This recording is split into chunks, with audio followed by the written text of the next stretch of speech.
Ô, Silva! Oi! Ô, mestre Silva! Fala! Eu estive pensando.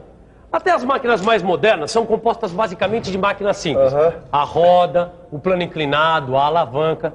E para essas máquinas executarem com precisão o trabalho que a gente quer, muitas vezes a gente necessita de mecanismos de transmissão de movimentos. Uma polia, uma engrenagem. Se a gente quiser alterar esse movimento, a gente utiliza... A cremalheira, biela manivela e o câmbio. Esses são alguns dos mecanismos que a gente acrescenta à máquina. É essa máquina. Como é que ela se desenvolveu? É isso que você vai aprender na teleaula de hoje. Hoje você vai saber como o homem deixou de realizar trabalhos usando sua força muscular e passou a aproveitar a atração animal, a força da queda d'água e a energia do vento. Você vai ver o grande impacto que a máquina a vapor provocou no setor industrial e de transportes.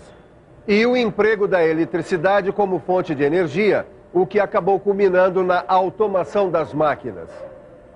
E você tá a posto? Então vem com a gente que nossa teleaula está apenas começando. E nós vamos aproveitar que temos a tarde de folga para dar um pulo aqui num sítio do lado, para conhecer bem mais sobre as máquinas. Vamos lá?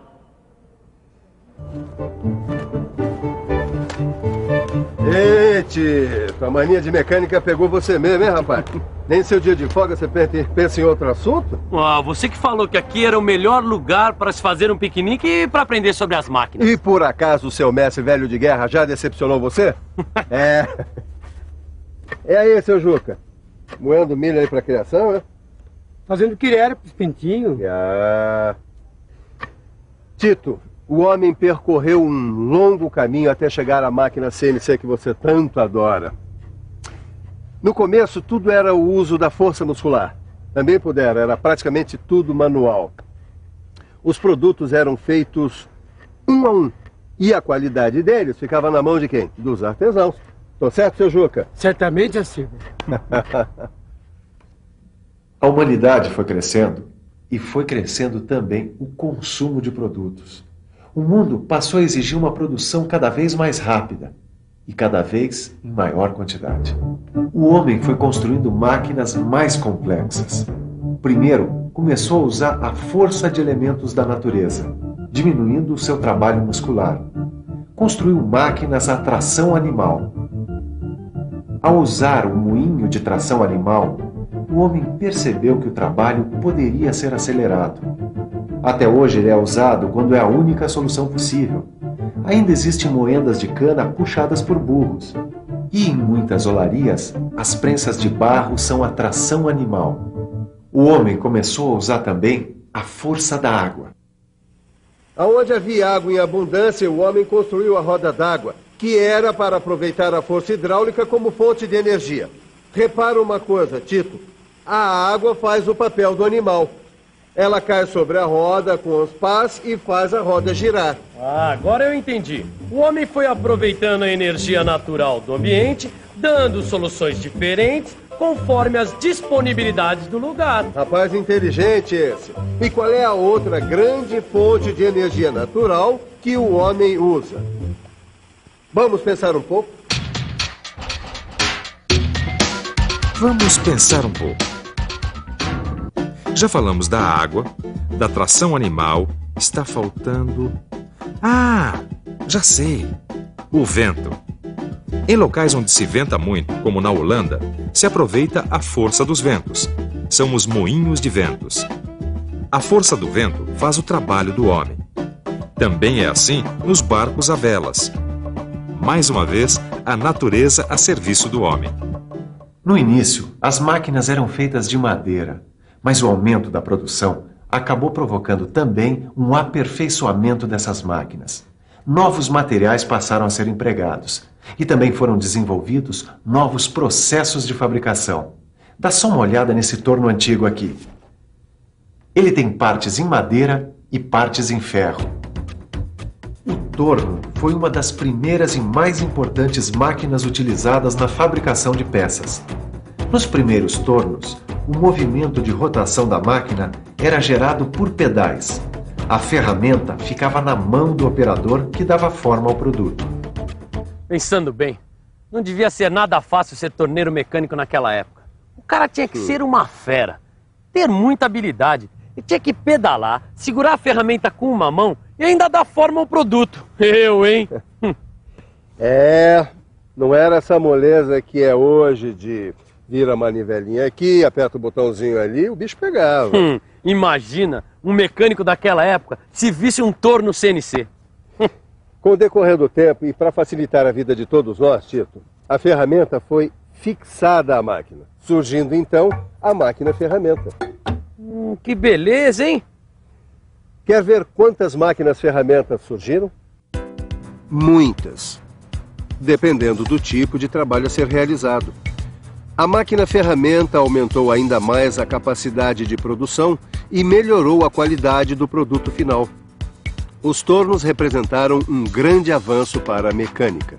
Agora eu pergunto, depois da máquina-ferramenta, qual foi a outra invenção que revolucionou a mecânica? Depois da máquina-ferramenta, a invenção que deu grande impulso à indústria e aos transportes foi a máquina a vapor. Esse tipo de máquina foi projetada por James Watt. O vapor realizava o trabalho mecânico e substituía outras formas de energia. Com a máquina a vapor, surgiu a necessidade de se adotar uma unidade de potência.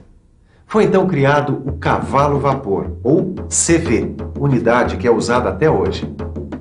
Os engenheiros da época queriam saber quantos cavalos a máquina a vapor podia substituir.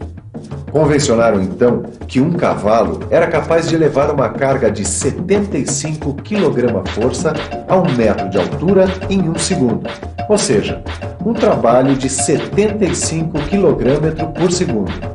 O que se convencionou chamar de potência de 1 cavalo-vapor, ou ainda 1 CV. Com isso foi possível medir, por comparação, a potência das máquinas a vapor da época. De lá para cá, as coisas evoluíram de vento em popa, ou melhor, de vapor em popa. A máquina a vapor exercia grande esforço mecânico. Suas peças trabalhavam a altas velocidades e pressões, por isso precisavam ser mais resistentes e mais bem acabadas. Foram desenvolvidos então novos componentes como tubos, bujões, cilindros e válvulas. Esses componentes resistiam melhor às condições de trabalho impostas pelas máquinas a vapor. Uma coisa puxa a outra. Veja só, o uso da máquina a vapor exigiu que seus componentes tivessem bom acabamento e dimensões mais exatas. A fabricação de produtos com essas características exigiu máquinas-ferramentas mais precisas e materiais de melhor qualidade, provocando um grande desenvolvimento da mecânica.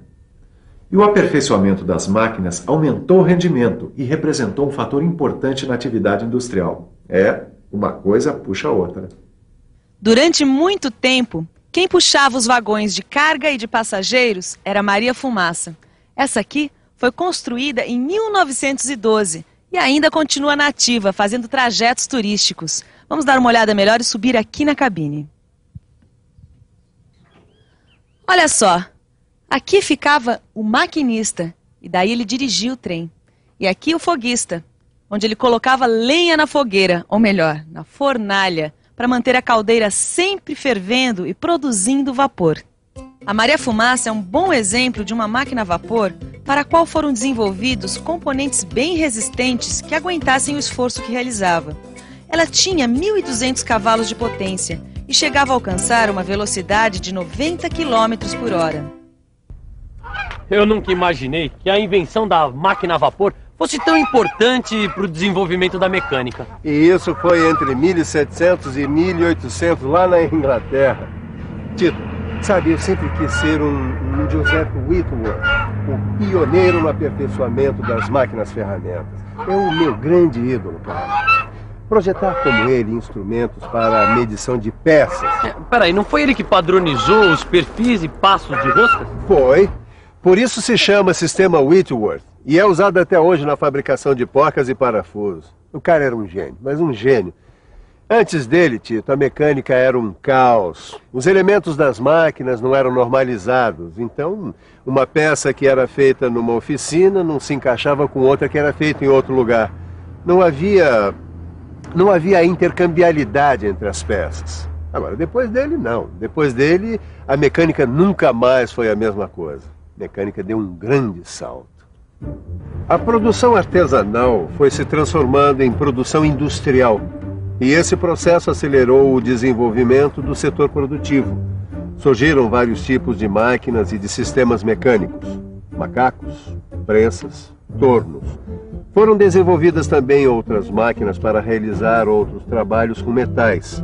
Máquinas para a conformação de metais, como uma prensa, por exemplo.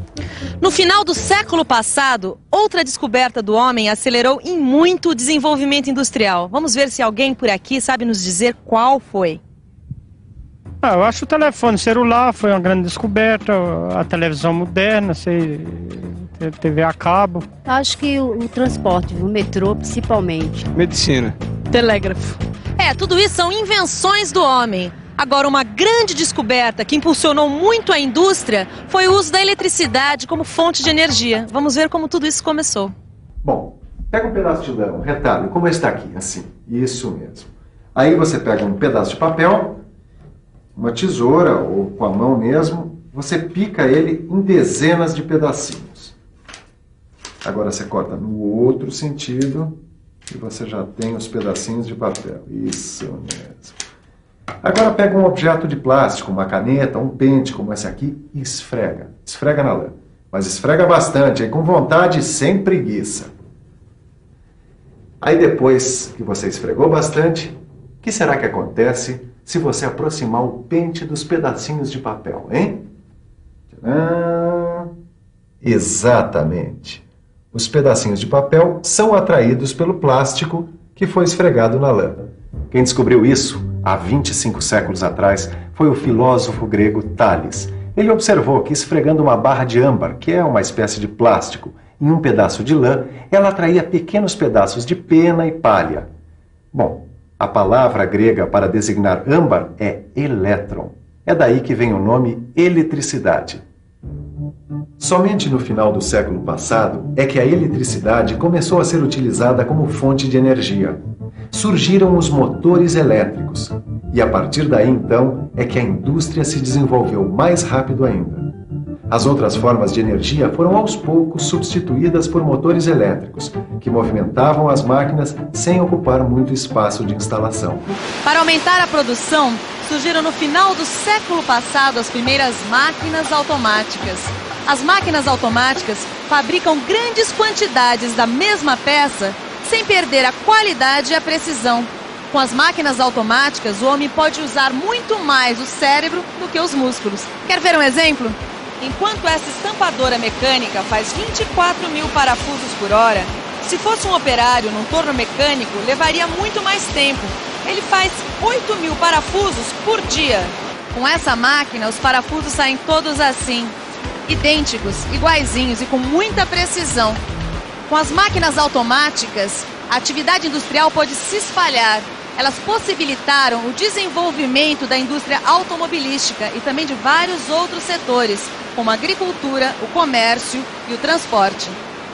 Pois é, motores elétricos, máquinas automáticas. Cada vez mais o homem foi criando máquinas mais complexas para aumentar a sua produção e diminuir o seu esforço físico. Concorda, Tito? Foi o que nós aprendemos nessa teleaula de hoje. Diminuir o seu esforço físico e aumentar o lazer. Concorda? Concordo, mas e daí? A ideia que agora chega, né, Tito? Agora é hora de descansar, que ninguém é de ferro, nem mesmo um profissional da mecânica. Agora é com você. Que tal uma revisão? E atenção, se liga aí que é a hora da revisão. Nessa teleaula, você ficou sabendo como aconteceu a evolução da máquina. Como o homem foi substituindo a força muscular pela força dos elementos da natureza, até descobrir a máquina a vapor, e depois começar a usar a eletricidade como fonte de energia. Por último, vimos que a atividade industrial se desenvolveu mais ainda com o surgimento das máquinas automáticas, como é o caso da indústria automobilística. O mundo está cada vez mais exigente. Produtos mais sofisticados, menores, mais leves, mais baratos. E para se chegar lá, é preciso conhecer esse universo. O universo da mecânica. Estude. Conhecimento é o seu passaporte para o mundo moderno.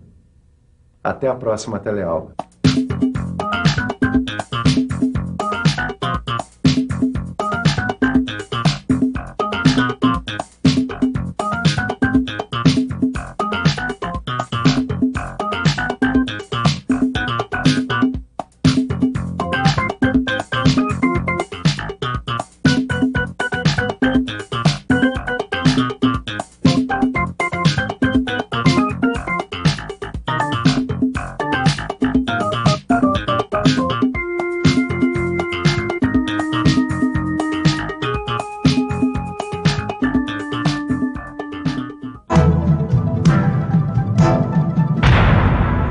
Telecurso 2000, um programa de educação do Sistema Fiesp e da Fundação Roberto Marinho.